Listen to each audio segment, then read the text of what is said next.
Motor की construction देख चुके हैं हम। आज देखते हैं डीसी मोटर की वर्किंग प्रिंसिपल। ठीक है, तो वीडियो सीक्वेंस वाइज देखिए आप लोग, तब क्लियर होगा। मैं अपने तरफ से जितना भी मैक्सिमम पॉसिबिलिटी बन रहा है हर एक टॉपिक और हायर लेवल का ले रहा हूँ। डीसी मोटर की वर्किंग प्रिंसिपल देखते हैं आज। ठीक है, तो मोटर की जो ऑपरेशन है, फंक्शन है, उसको हम मोटरिंग एक्शन बोलते हैं। तो मोटरिंग एक्शन का मतलब क्या होता है? ऐसा एक्शन जिसमें इलेक्ट्रिकल एनर्जी को मैकेनिकल एनर्जी में कन्वर्ट किया जाता है। ठीक है, तो डीसी मोटर को कैसे डिफाइन करेंगे? डीसी मोटर बेसिकली एक ऐसा इलेक्ट्रिकल मशीन होता है जो इनपुट डीसी इलेक्ट्रिकल पावर को, suppose this is DC motor, block representation अगर शो करो तो ऐसा डीसी मोटर। तो डीसी मोटर क्या करता है? इनपुट डीसी पावर रहता है, इनपुट क्या लेता है? DC power. ठीक है, तो डीसी मोटर बेसिकली एक ऐसा इलेक्ट्रिकल मशीन होता है जो इनपुट डीसी पावर को इक्विवेलेंट मैकेनिकल पावर में कन्वर्ट करता है। तो इनपुट डीसी पावर को आउटपुट मैकेनिकल पावर में कन्वर्ट करने वाला आपका इलेक्ट्रिकल मशीन है। उसी इलेक्ट्रिकल मशीन को क्या बोलते हैं? डीसी मोटर बोलते हैं। ठीक है, तो देख लो इसका एनर्जी कन्वर्जन का प्रोसेस है, उसको मैं ब्लॉक्स के फॉर्म में शो किया हूँ। ये आपका डीसी मोटर है। डीसी मोटर इनपुट के फॉर्म में क्या लेता है? डीसी पावर लेता है। उस इनपुट डीसी पावर को लेकर ये बदले में क्या देता है? मैकेनिकल पावर देता है। ठीक है, तो ये इनपुट डीसी इलेक्ट्रिकल पावर को आउटपुट मैकेनिकल पावर में क्या करता है? कन्वर्ट करता है। ठीक है, कोई भी डीसी मोटर की वर्किंग जो प्रिंसिपल है इलेक्ट्रोमैग्नेटिक ड्रैग प्रिंसिपल पर बेस्ड है, थ्योरी पर बेस्ड है। कौन सी थ्योरी पर? Electromagnetic drag. इसको विद्युत चुंबकीय खिंचाव बोलते हैं हिंदी में। वर्किंग प्रिंसिपल, जैसा कि जनरेटर की बात किए थे इसके पहले हमने लेक्चर जो सीरीज लिया था वो डीसी जनरेटर के बारे में था। तो डीसी जनरेटर के केस में हमने उसकी वर्किंग प्रिंसिपल जब देखे थे, तो डीसी जनरेटर की वर्किंग प्रिंसिपल है वो इलेक्ट्रोमैग्नेटिक इंडक्शन फिनोमेना पर बेस्ड बताया था। बेसिकली डीसी मोटर की वर्किंग प्रिंसिपल है, working principle of DC motor, working principle of DC motor, working principle of DC motor based on electromagnetic drag, based on electromagnetic drag. ठीक है, electromagnetic drag. ठीक है, तो electromagnetic drag पर क्या है? बेस्ड है। अब इलेक्ट्रोमैग्नेटिक ड्रैग जो थ्योरी है उस पर बेस्ड कौन सा किसकी ऑपरेशन है? डीसी मोटर का। अब मैं बताना चाहता हूँ कि डीसी मोटर में इलेक्ट्रोमैग्नेटिक ड्रैग क्या होता है। ठीक है, तो इलेक्ट्रोमैग्नेटिक ड्रैग में क्या होता है देखो मैं बता रहा हूँ। फैराडे ने ही थ्योरी दिया था इसके बारे में अगर देखा जाए तो इलेक्ट्रोमैग्नेटिक ड्रैग में क्या होता है ये मैं बता रहा हूँ, क्योंकि मोटर की मोटरिंग जो एक्शन जो होता है इलेक्ट्रोमैग्नेटिक ड्रैग पर है। ठीक है, तो ये क्या बोलता है? जब किसी मैग्नेटिक फील्ड में कोई करेंट कैरिंग कंडक्टर को रख देते हैं, when a current carrying conductor is placed in magnetic field, जब किसी मैग्नेटिक फील्ड में किसी करेंट कैरिंग कंडक्टर को रख दिया जाता है तो उस करेंट कैरिंग कंडक्टर पर एक क्या लगता है? फोर्स लगता है। ठीक है, और उस फोर्स के रिजल्टिंग क्या होता है? वो करेंट कैरिंग कंडक्टर है वो मैग्नेटिक फील्ड के बीच में मूव करने लगता है। ठीक है, तो इसी जो प्रिंसिपल है उसी पर बेस्ड क्या है? वर्किंग प्रिंसिपल ऑफ मोटर है। ठीक है, मतलब कोई भी डीसी मोटर की वर्किंग प्रिंसिपल है electromagnetic interaction, mutual interaction of two electromagnetic field, two magnetic, electromagnetic नहीं, टू मैग्नेटिक फील्ड। ठीक है, mutual interaction of two magnetic field. Clear हुआ? तो दो मैग्नेटिक फील्ड के बीच जो म्यूचुअल इंटरेक्शन होता है और उस म्यूचुअल इंटरेक्शन के कारण उसमें एक रिजल्टिंग एक रोटेशनल फोर्स लगता है, उस रोटेशनल फोर्स को ही हम क्या बोलते हैं? इलेक्ट्रोमैग्नेटिक ड्रैग बोलते हैं, ठीक है। Its working principle based on electromagnetic drag, ठीक है। किसी भी डीसी मोटर की वर्किंग जो प्रिंसिपल है वो क्या बोलता है, whenever a current carrying conductor is placed in a magnetic field, then due to mutual interaction of two magnetic field a force is exerted on conductor. Clear हुआ? Mutual interaction होता है कैसे? एक तो ओरस्टेड ने प्रमेय दिया था, मैंने बोला था, क्या प्रमेय बोला था कि जब किसी कंडक्टर में किसी इलेक्ट्रिकल करंट का फ्लो होता है तो इलेक्ट्रिकल करंट के फ्लो होने के कारण उस कंडक्टर के चारों और सराउंडिंग क्या होता है, एक मैग्नेटिक फील्ड है वो इंड्यूस हो जाता है, ठीक है। तो मैंने क्या बोला, when a current carrying conductor is placed in a magnetic field, तो जब करेंट कैरिंग कंडक्टर में आपका जब करेंट कैरिंग कंडक्टर है तो उस कंडक्टर के चारों ओर मैग्नेटिक फील्ड प्रोड्यूस होगा, और उस करेंट कैरिंग कंडक्टर को हम मैग्नेटिक फील्ड के बीच में रख दिए, तो मैग्नेटिक फील्ड का मैग्नेटिक फील्ड और करंट फ्लो होने के कारण उस कंडक्टर पे इंड्यूस्ड मैग्नेटिक फील्ड, वो दोनों मैग्नेटिक फील्ड में क्या होता है, म्यूचुअल इंटरेक्शन होता है। Due to mutual interaction of two magnetic field a force is exerted on the conductor, ठीक है। उस कंडक्टर में क्या लगता है, फोर्स लगता है, and that force is rotational force, that means torque, और रोटेशनल फोर्स लगता है, ठीक है। उस कंडक्टर पे एक रोटेशनल फोर्स लगता है, और उस कंडक्टर पे लगने वाले रोटेशनल फोर्स के कारण वो कंडक्टर है वो मैग्नेटिक फील्ड के बीच में मूव करने लगता है। क्लियर हुआ? समझ में है? फाइनली क्या हुआ, वो क्या होता है, मैकेनिकल एनर्जी के फॉर्म में क्या हमें आउटपुट मिल जाता है, ठीक है। तो क्या बोल सकते हैं, जब किसी मैग्नेटिक फील्ड में किसी करेंट कैरिंग करने का मतलब ऐसा कंडक्टर जिसमें इलेक्ट्रिकल करंट का फ्लो हो रहा है, ठीक है। तो जब किसी मैग्नेटिक फील्ड में कोई करेंट कैरिंग कंडक्टर को रख देते हैं तो उस कंडक्टर के चारों ओर एक मैग्नेटिक फील्ड प्रोड्यूस हो जाता है, और प्लेस्ड मैग्नेटिक फील्ड दोनों के बीच में क्या होता है, म्यूचुअल इंटरेक्शन होता है, और म्यूचुअल इंटरेक्शन के ही कारण उसमें क्या होता है, एक रोटेशनल फोर्स लगता है, और उस रोटेशनल फोर्स के कारण वो कंडक्टर है वो मैग्नेटिक फील्ड के बीच में मूव करने लगता है। क्लियर हुआ? The working principle of DC motor is based on mutual interaction between two magnetic field. Its operation लिख सकते हैं, its operation based on mutual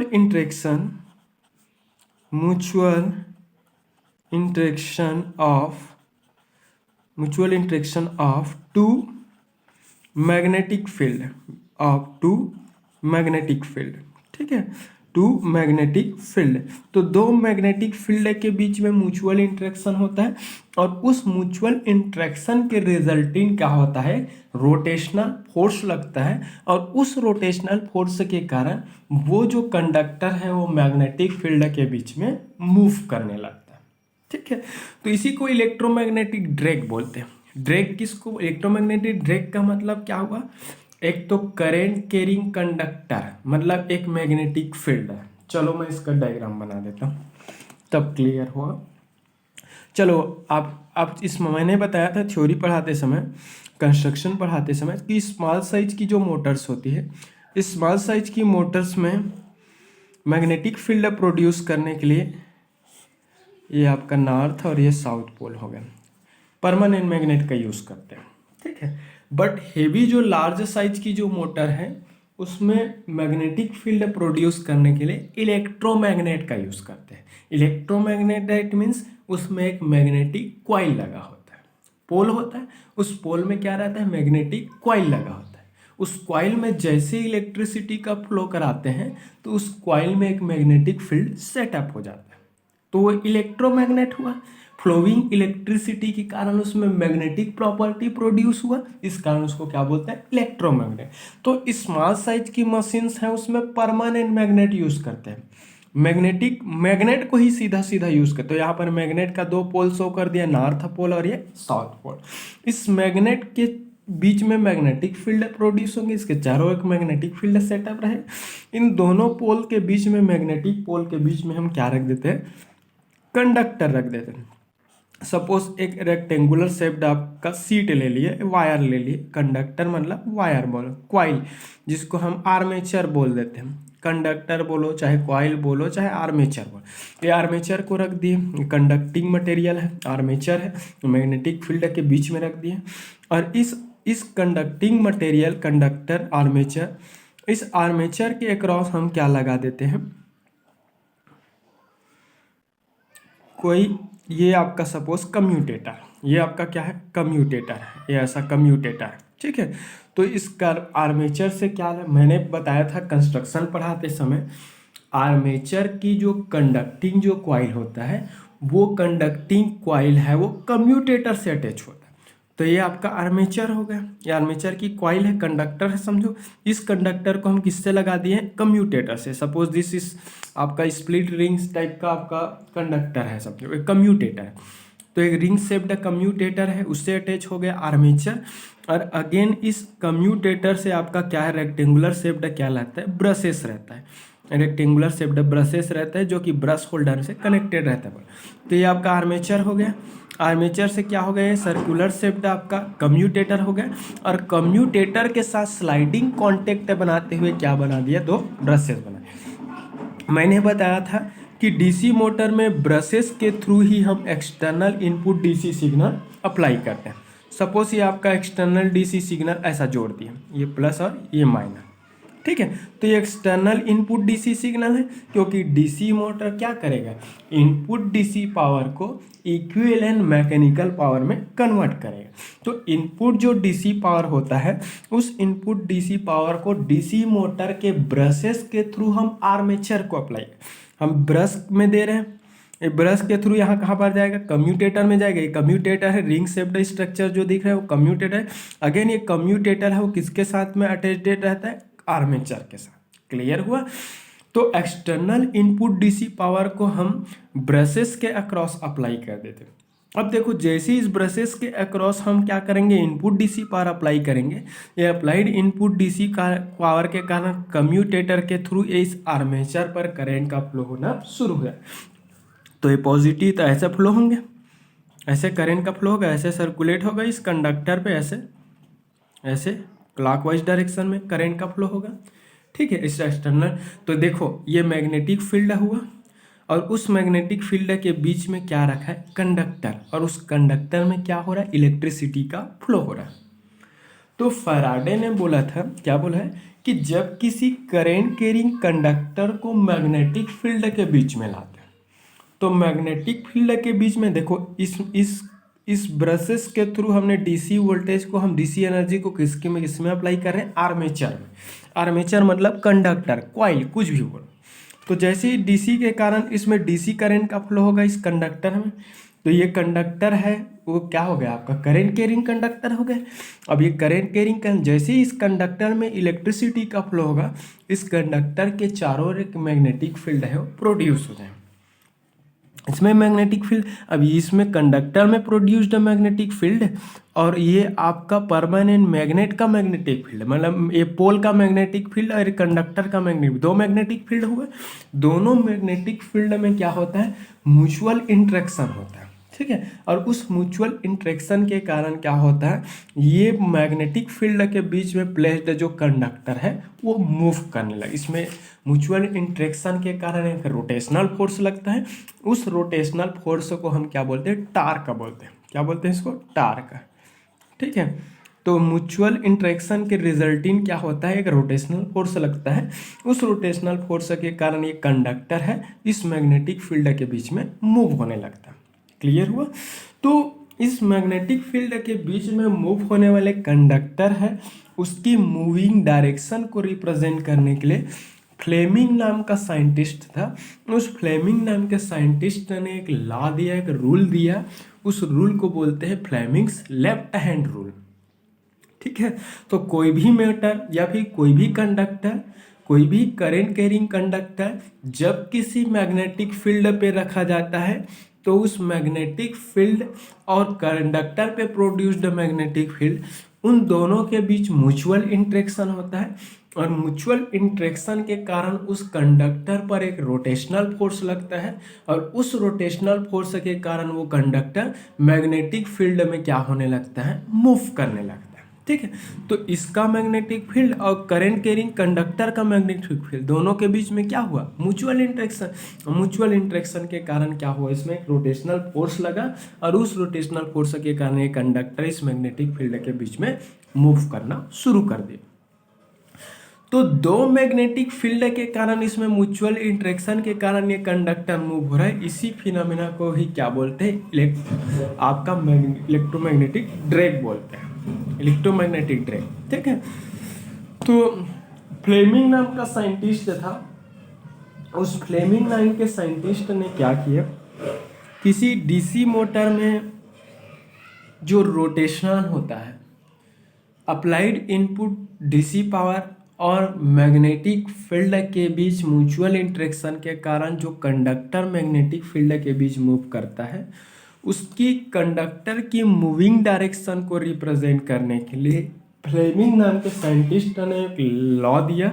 उस लॉ को बोलते हैं फ्लेमिंग्स लेफ्ट हैंड रूल बोलते हैं। तो फ्लेमिंग का लेफ्ट हैंड रूल को बताने के लिए हाथ बनाते नहीं बनेगा, इसका मैं ये प्रिंट आउट लाया। ठीक है, ये आपका मैग्नेट है, नॉर्थ पोल और ये साउथ पोल। ठीक है, ये परमानेंट मैग्नेट यूज़ किया गया है यहाँ पर बताने के लिए। चाहे आपका इस, मैंने फिर से बोला, फिर से बोल देता हूँ, स्मॉल साइज की मशीन्स होती हैं, स्मॉल साइज की मशीन्स में मैग्नेटिक फील्ड प्रोड्यूस करने के लिए परमानेंट मैग्नेट का यूज़ किया जाता है। बट लार्ज या हेवी जो मशीन्स होती है उसमें इलेक्ट्रोमैग्नेट यूज़ करता है। यहाँ पर लेफ्ट हैंड फ्लेमिंग नाम का साइंटिस्ट था, वो फ्लेमिंग नाम के साइंटिस्ट ने डीसी मोटर में कंडक्टर की रोटेशन डायरेक्शन को रिप्रेजेंट करने के लिए उन्होंने लॉ दिया। उस लॉ को ही क्या बोलते हैं, फ्लेमिंग्स लेफ्ट हैंड रूल। उन्होंने लेफ्ट हैंड का यूज़ करके रोटेशन डायरेक्शन को रिप्रेजेंट करने के लिए एक रूल दिया, इस कारण उसको बोलते हैं फ्लेमिंग्स लेफ्ट हैंड रूल। तो फ्लेमिंग ने डीसी मोटर में कंडक्टर की मूविंग डायरेक्शन को बताने के लिए रूल दिया है, एक लॉ दिया। रूल है वो, लॉ नहीं है, रूल है। ये क्या करेगा, टू फाइंड, ये क्यों यूज होगा, to find the direction of rotation of conductor, direction of rotation घूमने की या फिर moving direction, rotation of conductor of DC motor. ठीक है, तो उस डीसी मोटर है, उस मोटर कंडक्टर बोलूँगा मतलब वही कॉइल है, और कॉइल किस में रहता है, आर्मेचर में रहता है।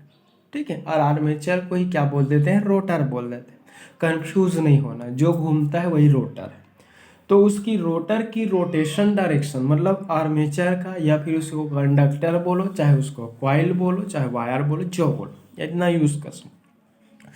तो फ्लेमिंग ने कंडक्टर की मूविंग डायरेक्शन को बताने के लिए लॉ रूल दिया, जिसको क्या बोलते हैं, फ्लेमिंग्स लेफ्ट हैंड रूल बोलते हैं। ठीक है, तो उन्होंने फ्लेमिंग ने बोला, फ्लेमिंग साइंटिस्ट था, उन्होंने ये बोला कि लेफ्ट हैंड की फिंगर, देखो उन्होंने दो फिंगर और एक थंब को यूज़ किया। ठीक है, तो ये आपका थंब है, ये आपका इंडेक्स फिंगर। उन्होंने ये बोला इंडेक्स फिंगर एंड आपका ये इंडेक्स फिंगर किसी चीज़ को बताने के लिए यूज़ करते हैं ना, इस वाले फिंगर का, इस कारण इसको इंडेक्स फिंगर। तो इंडेक्स फिंगर हुआ, ये आपका अंगूठे उंगलियों में सभी में सबसे बीच का है, इस कारण इसको क्या बोलते हैं, middle finger. Index finger, middle finger and thumb. ठीक है, लेफ्ट हैंड की इस टाइप का, अब ये दिखेगा नहीं, सामने रहता तो मैं बता देता। ठीक है, थंब, ये थंब हो गया लेफ्ट हैंड का ना, राइट हैंड का नहीं। राइट हैंड का रूल है वो जनरेटर के लिए लागू होता है, लेफ्ट हैंड की बात करें। ठीक है, लेफ्ट हैंड की middle finger, index finger and thumb को इस टाइप से क्या करते हैं, एक्सटेंडेड करते हैं, इस टाइप से फैलाते हैं कि तीनों जो है वो एक दूसरे से क्या हो, परपेंडिकुलर, म्यूचुअली, पर all this three should be mutually perpendicular, ठीक है। दैट मीन्स म्यूचुअली परपेंडिकुलर मतलब एक दूसरे से अगर देखें तो 90 डिग्री का एंगल बनाए, मतलब अंगूठा और इंडेक्स फिंगर के बीच 90 डिग्री बनना चाहिए, या फिर ये इंडेक्स फिंगर और ये मिडिल फिंगर के बीच भी 90 डिग्री बनना चाहिए, और अंगूठे और इस मिडिल फिंगर के बीच भी क्या होना चाहिए, 90 डिग्री, ठीक है। तो लेफ्ट हैंड की इंडेक्स फिंगर, मिडिल फिंगर और थंब को इस टाइप से एक्सटेंड किया जाता है, स्ट्रेंड किया जाता है, फैलाया जाता है कि तीनों है वो एक दूसरे से क्या हो, परपेंडिकुलर हो, ठीक है। तो तीनों परपेंडिकुलर होगा, जिसमें परपेंडिकुलर हो तो उसमें से क्या करता है, अंगूठा जो है, लेफ्ट हैंड की जो अंगूठा है वो डीसी मोटर की कंडक्टर की रोटेशन डायरेक्शन को रिप्रेजेंट करता है। मतलब ये ऐसा है, मतलब ऐसा ऊपर की ओर है, मतलब कंडक्टर ऐसे ऊपर से ऐसा मूव करते हुए ऐसे आएगा, मतलब क्या है, क्लॉकवाइज डायरेक्शन, क्लॉकवाइज। एंड आपका मिडिल जो इंडेक्स फिंगर है, इंडेक्स फिंगर बेसिकली किसको शो करता है, मैग्नेटिक फील्ड की डायरेक्शन का, क्योंकि हम मैग्नेट के बीच में या फिर इलेक्ट्रोमैग्नेटिक के बीच में रखे हैं, तो हमेशा मैग्नेटिक लाइन ऑफ फोर्सेस या फिर मैग्नेटिक जो फ्लक्स होता है वो नॉर्थ पोल से स्टार्ट होकर कहाँ पर एंड होता है, साउथ पोल। तो नॉर्थ से साउथ की ओर ही मैग्नेटिक फील्ड का डायरेक्शन होगा। क्लियर हुआ। तो आपका इंडेक्स फिंगर है वो मैग्नेटिक फील्ड की डायरेक्शन को रिप्रेजेंट करता है, ठीक है। इंडेक्स फिंगर है वो मैग्नेटिक फील्ड की डायरेक्शन को रिप्रेजेंट करेगा। थंब जो रहता है, लेफ्ट हैंड की अंगूठा जो रहता है वो कंडक्टर की मूविंग डायरेक्शन को रिप्रेजेंट करता है।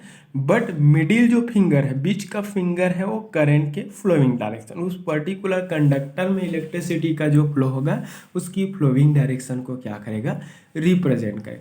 तो जब भी एमसीक्यू टाइप का क्वेश्चन होगा तो लेफ्ट हैंड रूल है वो क्या चीज़ के लिए यूज होता है करके पूछ सकते हैं। तो लेफ्ट हैंड रूल है बेसिकली डीसी मोटर में कंडक्टर की रोटेशन डायरेक्शन को रिप्रेजेंट करने का काम करता, ठीक है। फ्लेमिंग ने क्या बोला है कि लेफ्ट हैंड की मिडिल फिंगर, इंडेक्स फिंगर और थंब को इस टाइप से एक्सटेंडेड करते हैं कि तीनों एक दूसरे से क्या हो, परपेंडिकुलर हो। जब तीनों परपेंडिकुलर अगर एक्सटेंडेड कर देते हैं तो अंगूठा जो है उस कंडक्टर की मूविंग डायरेक्शन को बताता है, इंडेक्स फिंगर उसकी मैग्नेटिक फील्ड की डायरेक्शन को बताता है, बट मिडिल जो फिंगर होता है ऑलवेज करंट की डायरेक्शन को क्या कर देगा, रिप्रेजेंट करेगा।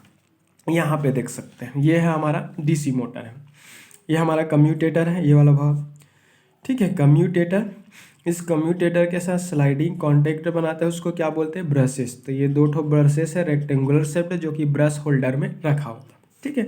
ये ब्रश जो है वो कम्यूटेटर के साथ स्लाइडिंग कॉन्टेक्ट, और कम्यूटेटर है वो किससे कनेक्टेड रहता है, आर्मेचर कॉइल से। ये आर्मेचर है, समझे, आर्मेचर मतलब कंडक्टर। ये यहाँ पर कंडक्टर बना दिए, ये ऐसा डायग्राम में अंदर ये डॉटेड है, दिखाई नहीं देगा वो वाला भाग, फिर ये ऐसा, ये है। तो ये कंडक्टर है, इसी को आर्मेचर बोलते हैं, इसी को कॉइल बोल सकते हैं। ये आर्मेचर जो कॉइल है वो कम्यूटेटर के साथ अटैच है, और इस कम्यूटेटर के साथ क्या लगा है, ब्रशेस है, ठीक है। इस ब्रशेस के क्रॉस देख सकते हो, कार्बन ब्रश स्मॉल साइज की मशीन्स में, लार्ज हेवी मशीन्स में कार्बन और कॉपर की कंपाउंड मटेरियल का यूज़ करते हैं। बैटरी है, DC storage source, energy source है, इसमें हम क्या लगा दिए, बैटरी लगा दी, ठीक है। इस बैटरी को हम ब्रशेस के थ्रू हम किसको दे रहे हैं, commutator. And again commutator is connected with armature, ये आर्मेचर है। ये आपका मैग्नेट है, मैग्नेट का नॉर्थ पोल, ये साउथ पोल, ठीक है। यहाँ पर मैग्नेट शो कर दिया, ये मैग्नेट है वो परमानेंट मैग्नेट हो सकता है जो मैग्नेटिक फील्ड सेटअप करने का काम करेगा, या फिर ये इलेक्ट्रोमैग्नेट। अब देखो ये मैग्नेट के बीच में क्या रखा है, कंडक्टर, और इस कंडक्टर को कम्यूटेटर एंड ब्रशेस के थ्रू क्या दे रहे हैं, एक्सटर्नल डीसी सिग्नल। अब इस एक्सटर्नल डीसी वोल्टेज के कारण इसमें ब्रशेस के थ्रू इस कंडक्टर पे क्या होगा, करंट फ्लो होंगे, करंट फ्लो होगा, करंट ऐसा सर्कुलेट होगा डीसी प्लस से माइनस की ओर, ऐसा ऐसा होंगे, ऐसा, ठीक है। तो देखो ये करंट का डायरेक्शन है, करंट का डायरेक्शन किसके द्वारा होगा, इसके, ऐसा, तीनों को एक्सटेंड करेंगे। एक मिनट कोशिश करता हूँ अगर मिल जाए तो, ये इस टाइप का है, ठीक है, ये इस टाइप से देखो, तीनों एक दूसरे से क्या है 90 डिग्री है। ठीक है, तो अंगूठा है रोटेशन डायरेक्शन को शो करेगा, और इंडेक्स फिंगर है वो बेसिकली मैग्नेटिक फील्ड के डायरेक्शन को, और ये मिडिल जो फिंगर जो है वो क्या है करंट के डायरेक्शन को रिप्रेजेंट करेगा। और तीनों जो आपका है वो एक दूसरे से क्या है 90 डिग्री का है।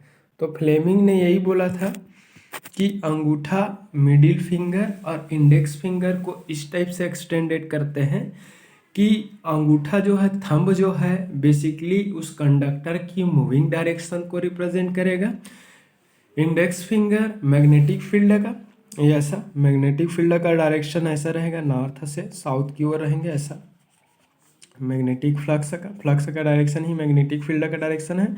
और कंडक्टर है वो इधर, तो देखो ये मैग्नेटिक फील्ड इधर जा रहा है, कंडक्टर में करंट ऐसे आ रहा है, और आपका कंडक्टर ऐसे मूव कर रहा है, तो ये ऐसे ये इधर हो गया, ये मैग्नेटिक फील्ड का डायरेक्शन हो गया, और ये करंट कर रहा है। देखो इसके बीच भी 90 डिग्री है, इन दोनों के बीच भी 90 डिग्री, तो यही है। ठीक है, तो ये है वर्किंग प्रिंसिपल। तो कम्यूटेटर के through brushes, commutator and brushes के थ्रू क्या कर देते हैं, मोटर के आर्मेचर को external input DC signal apply करते हैं। एक्सटर्नल इनपुट डीसी सिग्नल के कारण इस आर्मेचर कॉइल में इलेक्ट्रिसिटी का फ्लो होना शुरू हो जाता है। फ्लोइंग इलेक्ट्रिसिटी के कारण इस आर्मेचर कंडक्टर में एक मैग्नेटिक फील्ड है वो प्रोड्यूस हो जाता है। अब देखो इसमें मैग्नेटिक फील्ड प्रोड्यूस होगा, इसका खुद का मैग्नेटिक फील्ड प्रोड्यूस होगा, और ऑलरेडी मैग्नेटिक फील्ड के बीच में रखा हुआ है, दो मैग्नेटिक फील्ड है। तो दोनों मैग्नेटिक फील्ड है, तो दोनों मैग्नेटिक फील्ड के बीच में क्या होगा, यहाँ पर म्यूचुअल इंट्रैक्शन होगा, और म्यूचुअल इंट्रैक्शन के कारण इस कंडक्टर पर एक फोर्स लगेगा, और उस फोर्स की जो डायरेक्शन जो होंगे उस डायरेक्शन को हम फ्लेमिंग के लेफ्ट हैंड रूल से हम क्या करते हैं रिप्रेजेंट बताया जाता है। क्लियर हुआ। रही बात उस कंडक्टर पे लगने वाला जो फोर्स है F इक्वल टू क्या is given by this expression F equal to BIL, where B is magnetic flux density, I is flowing current through the conductor and L is length of the conductor. तो उस particular conductor पे लगने वाला जो force है उसको BIL के द्वारा क्या किया जाता है शो किया जाता है। जहाँ पर B है वो, और लगने वाला जो फोर्स जो है वो किसकी यूनिट क्या होंगे न्यूटन होंगे। ठीक है, बी फ्लक्स डेंसिटी है जो कि वेबर पर मीटर स्क्वायर होगा। आई उस पर्टिकुलर कंडक्टर में कितने अमाउंट में करंट का फ्लो हो रहा है उसको बताएगा। एल क्या है उस पर्टिकुलर कंडक्टर की लेंथ को रिप्रेजेंट करता है। तो देख सकते हो फोर्स सीधी सी बात करंट की डायरेक्टली प्रोपोर्शनल, अगर उसमें ज़्यादा करंट लगेगा तो उसमें लगने वाला फोर्स ज़्यादा होंगे, और फोर्स की वैल्यू जब ज़्यादा होगा तो उस कंडक्टर की रोटेशन स्पीड है वो भी ज़्यादा होगा। रोटेशन स्पीड ज़्यादा होगा तो मोटर की शाफ्ट है वो हाई स्पीड से क्या करेंगे मूव करेंगे। क्लियर हुआ। तो आई थिंक मेरे हिसाब से तो इतना वर्किंग प्रिंसिपल है वो क्लियर हो गया होगा, लेफ्ट हैंड रूल भी क्लियर हो गया होगा। ठीक है, तो कोई भी मोटर की मोटरिंग जो एक्शन होता है वर्किंग प्रिंसिपल है इलेक्ट्रोमैग्नेटिक ड्रैग पर बेस्ड है। इलेक्ट्रोमैग्नेटिक ड्रैग क्या बोलता है, mutual interaction of two magnetic field resulting of these a rotational force is exerted on conductor. Due to that rotational force conductor start to move in magnetic field. उसी के कारण conductor है वो move करना शुरू कर देता है। तो मैं सोचता हूँ मेरे तरफ से आप सबको समझ में आ गया होगा। तो कोई भी मोटर में इनपुट है वो इलेक्ट्रिकल एनर्जी होता है। अगर वो डीसी मोटर है तो इनपुट डीसी इलेक्ट्रिकल पावर को आउटपुट मैकेनिकल पावर में क्या करता है कन्वर्ट करता है। क्लियर हुआ। तो ये रहा हमारा working principle of DC motor. Rotation speed या फिर लगने वाले फोर्स है उसकी डायरेक्शन को रिप्रेजेंट करने के लिए किसका यूज़ करते हैं, फ्लेमिंग्स लेफ्ट हैंड रूल का यूज़ किया जाता है। ठीक है, इसके बाद हम बैक ईएमएफ के बारे में बात करेंगे। बैक ईएमएफ और डीसी मोटर की क्लासिफिकेशन देख लेंगे। ठीक है, अपने तरफ से थोड़ा सा डिटेल डिस्कस नहीं करेंगे, सिंपली ओनली डेफिनेशन, वैसे आपके सिलेबस में नहीं है फिर भी डेफिनेशन सेक्शन को हम डिस्कस कर लेंगे। तो मैं सोचता हूँ कि सबको क्लियर हो गया होगा। अगर वीडियो क्लियर है तो वीडियो लाइक करें, कमेंट करें, शेयर करें। Thank you. ये है आपका लेफ्ट हैंड रूल। ठीक है, ये आपका वर्किंग प्रिंसिपल है। कर्व सर्किट है, इनपुट डीसी दे रहे हैं, रोटेशनल एनर्जी मिलेगा आपको मैकेनिकल पावर। ठीक है, तो सीक्वेंस वाइज वीडियो देखेंगे तभी क्लियर होगा। Thank you.